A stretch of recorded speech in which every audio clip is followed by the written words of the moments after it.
Welcome to our new installment of Simply Knives with Brackin Blades Forge. In this series, we cover the basic topics of knife making and we make it simple. Our goal with this series is to just make simple knives and to help you become a better knife maker. So without further ado, let's light up the forge and start making knives.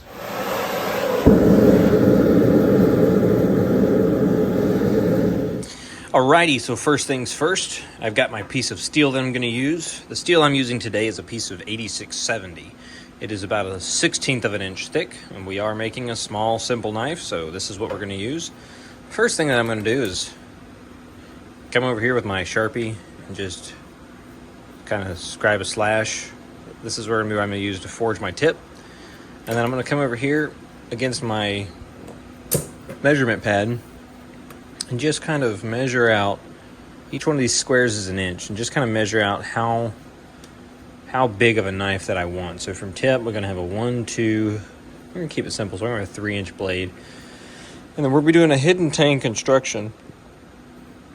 So I'm really only gonna do about a 2-inch tang. So this is where we're gonna make our cut. So we're gonna make a cut here, and then we're gonna make a cut here.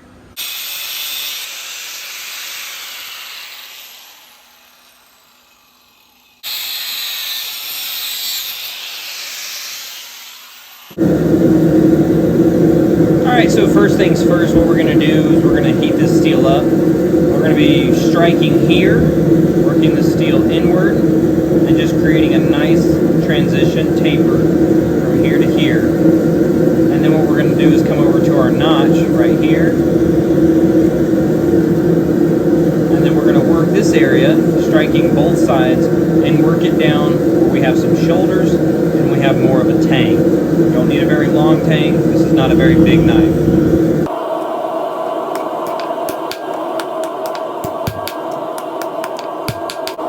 So in this next scene, you'll see that I switched to a smaller hammer. The smaller hammer gives me more control and helps me not create folds in the middle as I'm hammering the sides and the edge.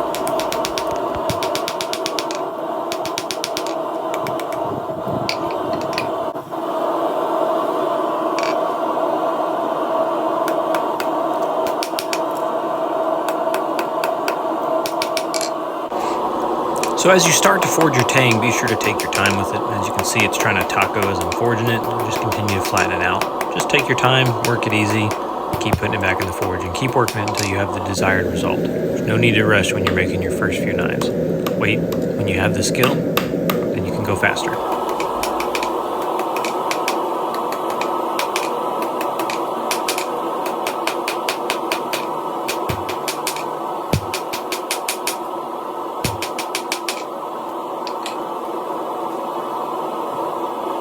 So I like to take a few heats and just clean up my work, going around the profile and the overall shape, making sure it looks exactly the way I want before I go to the grinder.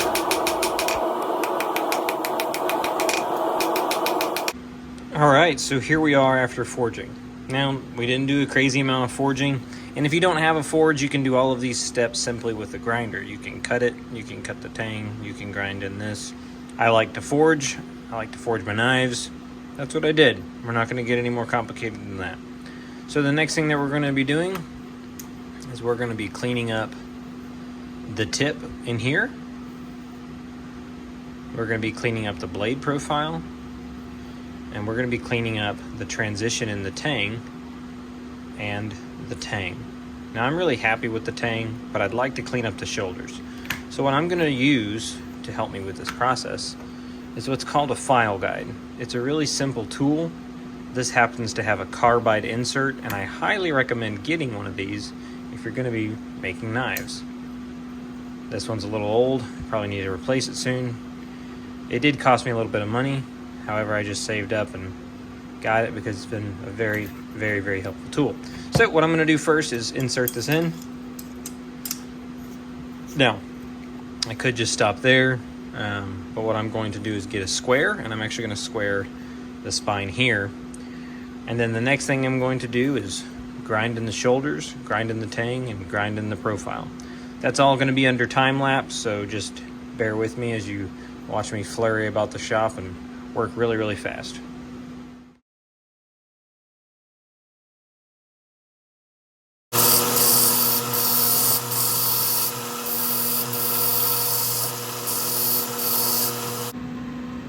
there you have our nice profiled knife. What we're going to do next is we're going to grind in our bevels. I'm going to go get a scribe and scribe a line down this side and a line down this side. And then we're going to switch over to our tilt table, and this will help us accomplish this work very quickly with a 60 grit belt. Hey knifers, if you're enjoying this video, then please hit the subscribe button, the like button, and the bell notification button. We'd greatly appreciate it. Stay sharp. Alright, so after my selfish plug about subscribing to my channel, I put some blue Dicom on while I was doing that so that we could see the mark show up really, really well.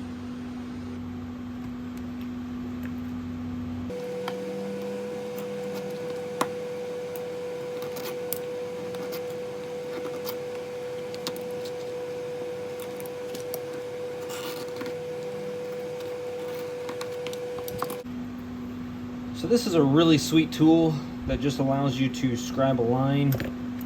The name of this tool escapes me, but I learned this from another channel that was a part of the Dagger Challenge. And if I remember the name, I will put it in the description for you. But it's a really awesome tool. It helps you scribe wonderful, pretty bevel lines. All right, let's go grind our bevels.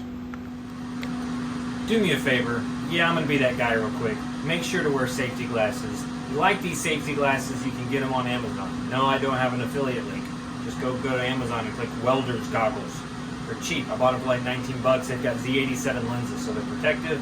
They help with high light situations. Also, respirator and ear protection are advised as well. Stay safe while you're staying sharp.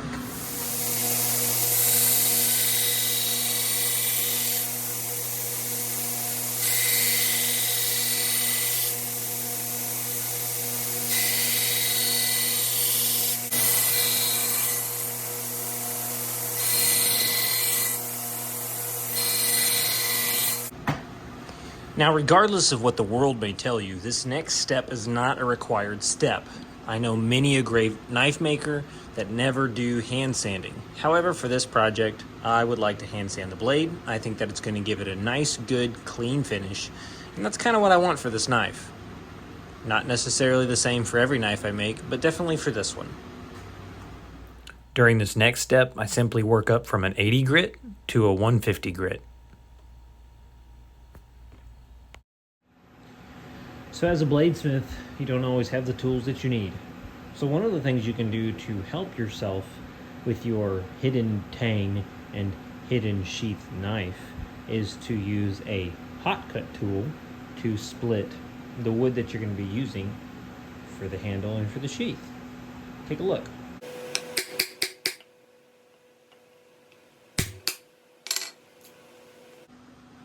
See? Now you just go grind this part a little bit flat, and you've got the wood that you need.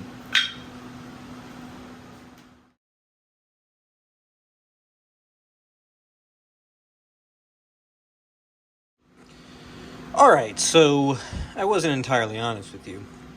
A YouTuber who's not entirely honest and does things behind the camera? You bet. So what I did was I showed you the piece of wood that I cut. Now I did cut this one the same way, but it is not the same piece. I cut this one earlier, and then you watched as I ground this on the 36 grit belt. So the next thing we're going to do is where the tango, not dancing, we're going to mark this out and route it out so our handle can inset. Once our handle insets, we'll drill our pinhole, we'll glue the slab on, cut the back where we want it. Then we'll do with the other side the same with the blade so that they meet together and they fit great. Keep watching.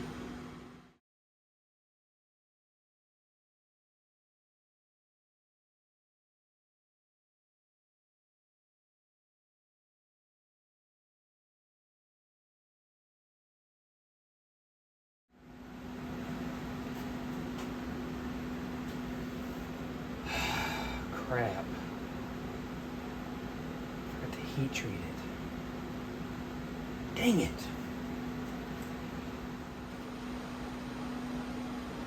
Gotcha. What I did was I filled the void between the two pieces of wood with epoxy. I put the knife handle in there and drove the pin through.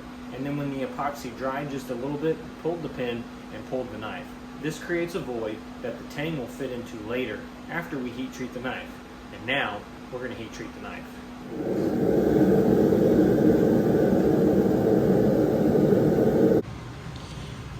So there you have it. We are after the quench. We've got our knife placed in there nice and neat, and it should just slide out.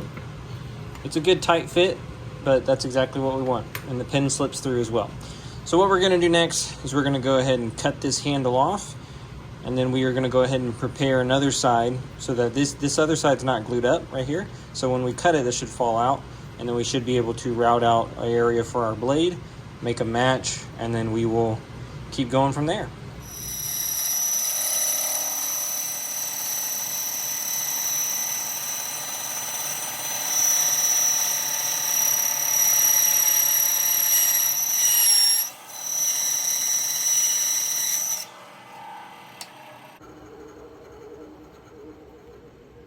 And see, our two pieces came apart because they weren't glued.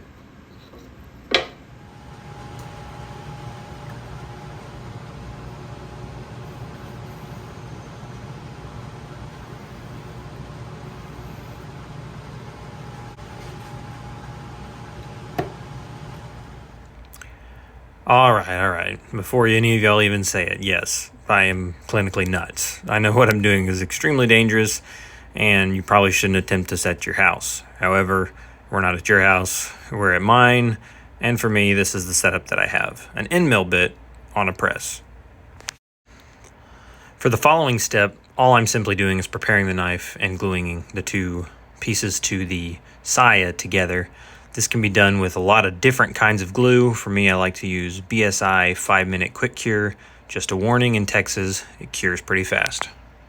So the next step is to grind away the excess of the handle. We're going to do this with a 36 grit aluminum oxide belt, and then we're going to refine it.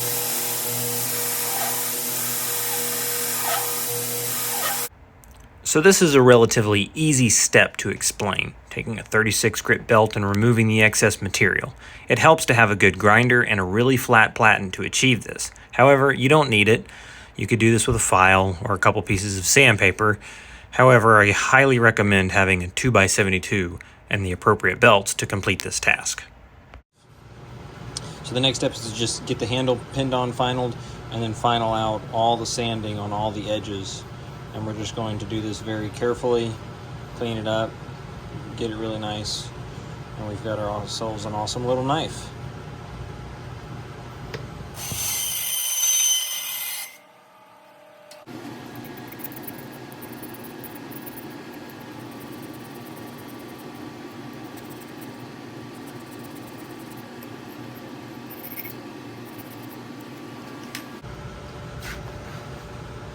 Love it. So we're just going to go to the grinder and get this guy cleaned up, and we're good to go. Daddy? Yeah. During the next step, I work through a series of belts on my 2x72, starting with a 60 grit, moving on to a 120, and then finally a 220. After this step, everything else is hand sanded, 400, 600, 800, and then buffed.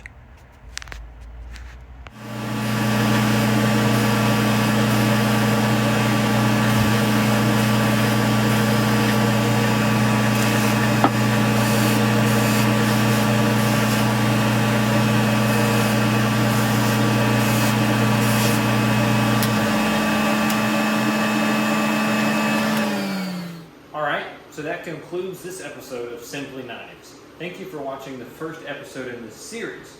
Let us know what you would like to see, and maybe we'll pick it up for the next episode. So the knife we made is a simple Kaiken, which is a Japanese knife that is basically a small tanto. There's also a way you can call it a shirasaya, or however you pronounce it, but simply it has a matching wooden sheath. Now we finished ours up, and it looks great. We decided to go with walnut. I really like how it turned out. It is also incredibly sharp.